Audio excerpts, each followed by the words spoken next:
Hello, glad to see you on my channel. My channel is about real stories told. Our team wants to tell the mistakes of people that led to terrible events and valuable information for you in the future. Well, let's go.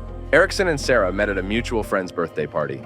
They were both already in their 30s. Back then, Erickson worked as a programmer at a small IT startup. After work, he enjoyed reading, working out, and occasionally going to bars with friends. Erickson was a calm and reasonable guy. Sarah worked at an insurance company. She loved dancing, loud companies, bright dresses, and shopping. Sarah had a passionate character. She was impulsive and emotional. At the party, they immediately noticed how different they were as people. Erickson was annoyed by Sarah's expressiveness and her too loud laughter. And Sarah considered Erickson a boring nerd. But fate kept bringing them together. At birthday parties, get-togethers, at friends' places, joint evenings at KFS. Gradually, as they met more often, they began to notice pleasant qualities in each other. Erickson appreciated Sarah's cheerfulness, her ability to enjoy every moment, and the impulsive Sarah began to be attracted to Erickson's calm nature. Thus, finding a harmony of opposites, they started dating. After about a year, they decided to get married. They didn't want a lavish wedding, they just registered their marriage. The parents of both newlyweds were upset with such a modest ceremony, but they couldn't convince their adult children otherwise. After the wedding, Erickson and Sarah happily lived together for about 2 years. They enjoyed weekend walks in the park, holding hands and sharing plans for the future. They loved having cozy romantic evenings at home by candlelight. They cooked exquisite dinners, discovering new recipes. They traveled a lot, eagerly planning trips to different corners of the world. It seemed they had caught their star of happiness. The only downside for Erickson was that Sarah didn't want to have children. He hoped that over time she would change her mind and their family would grow. However, over time, changes came into their lives. Sarah unexpectedly lost her job at the insurance company. She was forced to stay at home, sending out resumes and going to interviews looking for a new place. Because of the forced idleness, Sarah began to get bored and was often in a bad mood. She just didn't know what to do with herself. She started regularly throwing scenes of jealousy at Erickson for various reasons, because he came home late from work, talked on the phone for too long, met with friends. Every evening there were hysterics and scandals over trifles. Sarah yelled that Erickson didn't love or appreciate her. Erickson barely managed to refrain from responding rudely. He understood that Sarah was just going through hard times, but keeping calm day after day was becoming more and more difficult. Every morning when Erickson left for work, he met his neighbor Allison from the apartment above in the elevator. She was a young single mom with 2 little kids. Her eldest son was 5 years old and her daughter was 3. Erickson always asked the boy about his affairs, asking him various questions. These short morning conversations in the elevator became a kind of ritual for them, and Erickson even missed the boy a little if he didn't see him for a long time. One day, Allison entered the elevator, unusually gloomy. As usual, Erickson and her son shook hands. Erickson just nodded hello to the woman. Erickson and her son shook hands. Erickson just nodded hello to the woman. I'm sorry, Allison said quietly, when they were already on the first floor. I want to ask you something. Yes, Allison, what happened? Erickson asked sympathetically. Could you please, make love to your wife more quietly next time? Allison was clearly embarrassed and didn't finish her sentence. I'm trying to put my daughter down for a nap around that time of day, and you make so much noise. Erickson was stunned by such a request. Maybe the sounds are coming from a different apartment or the neighbors upstairs, but an elderly couple lives there. They are unlikely to be the source of the noise. Realizing the meaning of Allison's words sent shivers down Erickson's spine. He desperately hoped he was wrong in his conclusions. Allison, of course, sir. Sorry about that, Erickson mumbled, trying to smile amiably. Could you tell me when exactly this was happening? He added carefully. Yes, just yesterday afternoon, and on Monday too. Don't you remember yourself? The neighbor said, and abruptly fell silent, apparently realizing why Erickson had asked that question. The man nodded in response and, saying goodbye, quickly walked out of the entrance. For a long time, he sat in the car, digesting the information he had heard.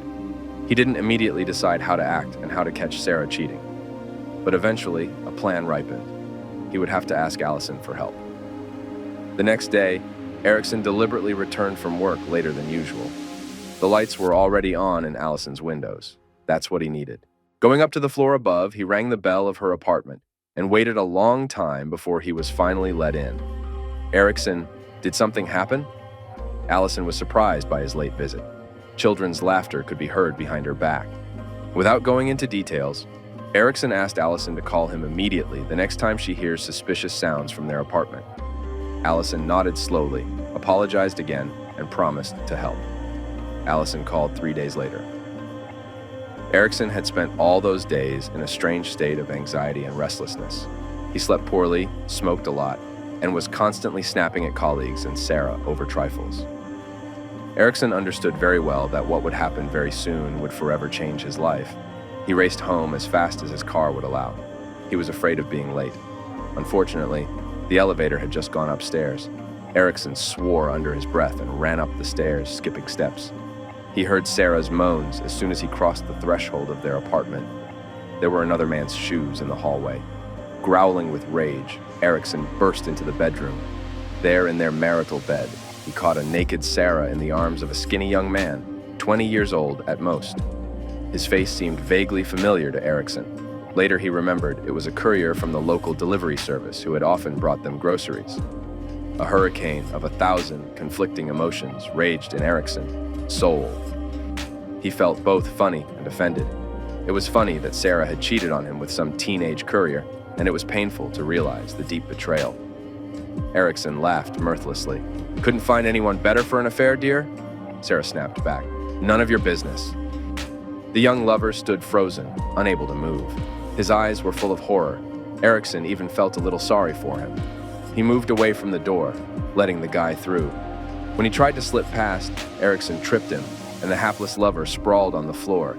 Sarah cursed her husband, but Erickson's gaze made her fall silent. Erickson sat on the young lover's back, but Erickson's gaze made her fall silent. Erickson sat on the young lover's back, thus pinning him to the floor, and took off his belt. The guy tried to break free, but Erickson spoke in a calm, even voice, threatening him with serious injury and death. This threat calmed the young man down. "What should I do with you? Since your father didn't tell you that it's not nice to sleep with married women, I'll have to do it myself." Sarah tried to save her lover from punishment, but after getting a couple of slaps, she calmed down and returned to the couch. For 2 hours, Erickson told the boy how immoral it was for him to get involved with a married woman and how hurt the cheated husband felt because of it. Striking the young lover's buttocks with a belt, Erickson often asked rhetorical questions. "Aren't there enough unmarried girls in the world? Why seduce someone else's wife?" After about 2 hours, Erickson finished his monologue and punishment of the young man. Humiliated, with a red burning ass, but with new useful life experience, the young man shot out of their apartment like a bullet. Erickson hoped that after this, the guy would no longer make such stupid mistakes in his life. After Sarah's affair, Erickson was forever disappointed in his wife. She seemed to him to have turned into a completely different person. The next day, with a heavy heart, James filed for divorce. He could no longer live with a woman who had betrayed his trust. The division of property was painful. They had to sell their cozy apartment in the city center, the place where they had been so happy. Sarah rented a small apartment with her half of the proceeds from the sale of their apartment, but the frivolous woman quickly squandered the money, indulging her fleeting whims and giving in to shopping. She had to return to her mother's cramped apartment, cluttered with things and 2 cats. With her quarrelsome character and unwillingness to have children, Sarah doomed herself to loneliness.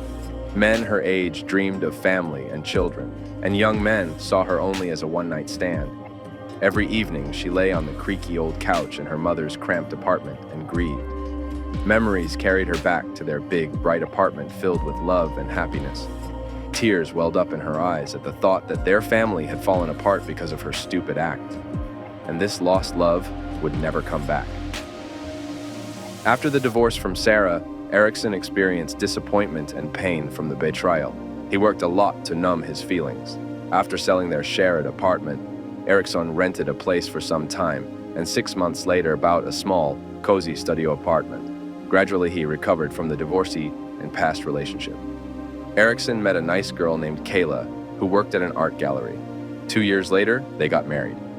Erickson and Kayla had 2 children. He was happy in his second marriage and grateful to fate for his new love. That's the story. His second marriage and grateful to fate for his new love. That's the story. Share your thoughts in the comments about this situation and the behavior of the spouses. Don't forget to subscribe to the channel and be sure to like this video. It will greatly help promote the channel. Take care and have a wonderful day. Have a wonderful day.